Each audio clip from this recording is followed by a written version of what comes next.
Bonsoir mesdames, bonsoir messieurs et bienvenue dans ce flash d'information de Guinée Matin TV.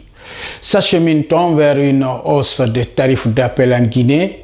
Le gouvernement a annoncé ce mercredi de nouvelles mesures relatives aux droits et redevances liés à la fourniture de produits et services de télécommunications. Mais, selon la ministre des Postes et Télécommunications, ces mesures ne prévoient aucune augmentation des prix des appels téléphoniques. Les tarifs actuels restent inchangés pour les utilisateurs malgré l'introduction d'une nouvelle redevance destinée aux opérateurs, a précisé Rose Paula Prissemou. Un jeune pêcheur a comparu mardi devant le tribunal criminel de Mafanko pour répondre des faits de viol sur mineurs qui pèsent à son encontre. Mohamed Kamara, âgé de 30 ans, est accusé d'avoir eu des relations sexuelles avec une fillette qui était sous la tutelle de sa femme. Sa victime est âgée de 14 ans. À la barre, l'accusé a reconnu les faits mis à sa charge. J'ai entretenu des relations sexuelles avec elle à 2 reprises, a-t-il avoué.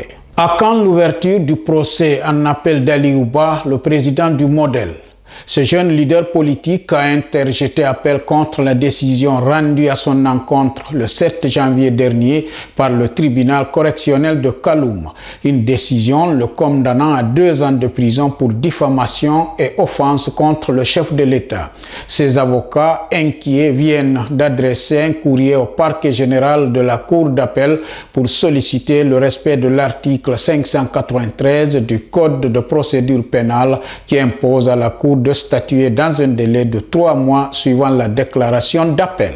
Enfin, le procureur Ibrahim Kamara est vent debout. C'est à Sigiri contre les orpailleurs qui polluent l'eau du fleuve Niger à Banko. À travers une réquisition ce mardi, il a ordonné l'ouverture d'une enquête pour identifier et interpeller les auteurs de ce phénomène qui compromet le bien-être des populations de Sigiri. Il a aussi ordonné au chef d'unité de la brigade de lutte contre les crimes de faune et de flore de se rendre à Banko à l'effet de constater sur procès-verbal les différentes infractions de pollution. C'est la fin de ce flash d'information sur Guinée Matin TV. Merci de l'avoir suivi et on se retrouve dans les prochaines heures.